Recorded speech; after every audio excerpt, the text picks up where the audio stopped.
How's it going, everybody? Blake here, and this is Rambling Movie Takes, coming at you with a movie review for Wonder Woman 84. Alright, Wonder Woman 84 is the new DC movie that just dropped today on HBO Max and theaters that are open. And, yeah, I just watched it. I actually just watched it here at home. And, yeah, want to give you my thoughts. Wonder Woman 84 obviously takes place in 1984 and is a sequel to the 2017 movie. I thought that the movie was, I thought it was pretty good. I enjoyed it. I had a pretty good time with it. I definitely feel like it was a downgrade from the original movie, from the 2017 movie. Definitely a downgrade. So if you didn't like that movie, I don't know if you'll like this one. Um, it, I don't know. They both have one thing in common, and that is that the third acts were, you know, I guess you could say uninspiring. And this one, you know, is obviously, when you watch it, you'll see it's intended to be inspiring. You know, I don't know. It's hard to explain. I don't want to get into spoilers. I gotta say that Gal Gadot as Wonder Woman, she was great. She's always great. She embodies the role, and I would say in this movie more than ever. You know, she's played the role, I guess, technically 4 times, even though we haven't seen the new Justice League movie yet. You know, she starred in that movie back in 2017, but we have yet to see that cut of the movie. You know, she was in the theatrical version, but we don't talk about that. But anyways, so she was great. I enjoyed her character quite a bit. And then you have Kristen Wiig as Barbara. I can't say her last name. Minerva, whatever. And you know, Cheetah, aka Cheetah. You know, it's not a spoiler. It's in the trailer. And you know, she was, you know, solid. You know, I'm not a big Kristen Wiig fan, if I'm being honest, but she was fine in the role. I thought she did a serviceable job. I will admit that I did not really like the design for Cheetah. I thought the design for Cheetah was a bit lackluster and a bit too CGI, but it was fine, I guess. You know, it's not like she was a huge part of the movie, but I'm kind of getting into spoilers. I don't want to spoil you guys. And then you have Pedro Pascal as Maxwell Lord, who is really the real villain of the movie. And you know, you may be familiar with Pedro Pascal. He stars in The Mandalorian. He actually plays the Mandalorian, and he was also in Game of Thrones. Some of you may remember him as the Red Viper. You know, Pedro Pascal, man, he's been in a lot of things, but yeah. So, and you also get the return of Chris Pine, who plays Steve Trevor. And, you know, if you're familiar with the 2017 movie, you know his fate.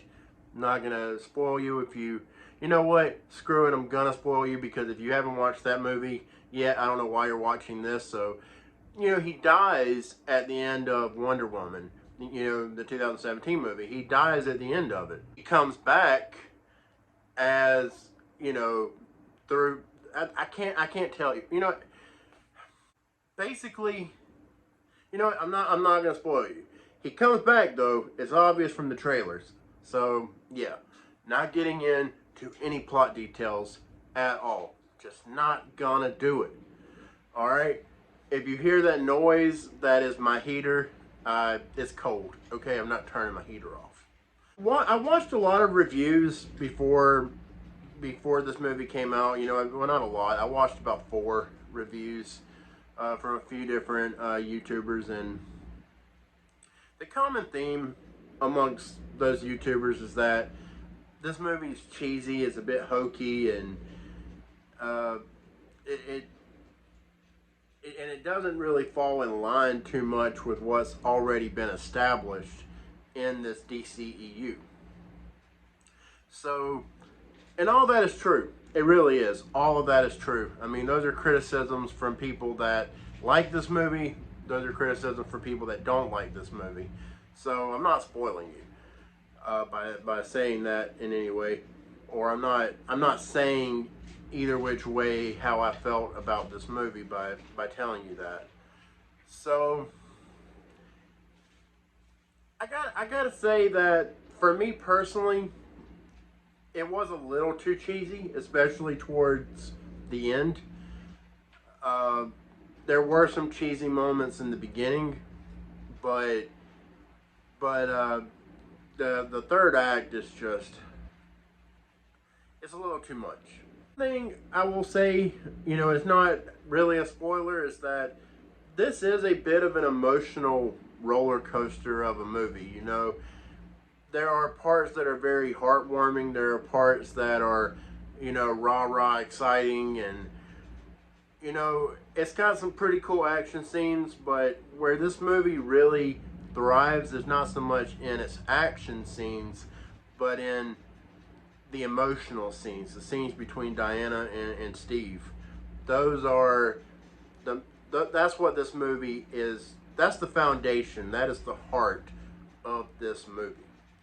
So go in knowing that. Go in knowing that you're going into a movie that is not really much of an action movie. There are action scenes, but it's more of a drama, I guess you could say. But yeah, you know, Wonder Woman 2017 to me was a superior movie. This one, it's not quite as good. It doesn't have an iconic scene like what was in that movie, like with the No Man Land, can't talk right. Land, No Man's Land. Yeah, what? I'm telling you, I'm just not thinking. Okay, but yeah, you don't get a scene like that in this movie. There's just disappointingly, you don't get a scene like that. You get something that I guess they were going for, you know, to kind of resemble it, but it doesn't hit with the same emotional gravitas or whatever that scene hit with. So, just my opinion on that. Uh, but yeah, I mean that's pretty much the review, I guess. It's a pretty good movie. I would say that it's probably better on the big screen than it is on the small screen. But you know, I feel like probably seeing it at home on my 55 inch. Wait a minute, it ain't 55 inch. It's 50 inches. It's not the size that matters. So yeah, I mean, I definitely think that it takes away from, you know, watching. I think it takes away from the movie watching it on the small screen as opposed to watching it on the big screen. I think the big screen probably adds a lot more to it. Make sure that you stick around for the mid-credit scene. I thought there was a post-credit scene, but there's not. I stuck around to the very end, and there wasn't. There was no post-credit scene, which was disappointing. But the mid-credit scene, it was sweet. I'm just going to say that. It was sweet. It was a nice touch. That's the review, guys.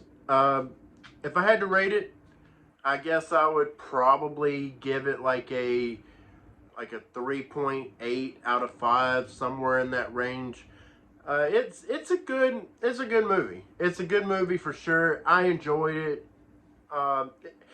You know, it was kind of cool, if I'm being honest, watching this movie, you know, at home and not having to go 30 minutes to my nearest theater. But not gonna lie, you know, the theatrical experience, it's an irreplaceable experience, and watching at home for people like me, and I'm sure many of you, it's just not gonna be the same. But yeah, I don't think this is gonna kill theaters. I don't. But anyways, guys, I'm gonna go ahead. I'm gonna end the review right here. Thank you so much for watching. Do like, share, and subscribe. Hit that notification bell. I would so greatly appreciate it. It would mean the world to me. Alright, guys. Thanks so much.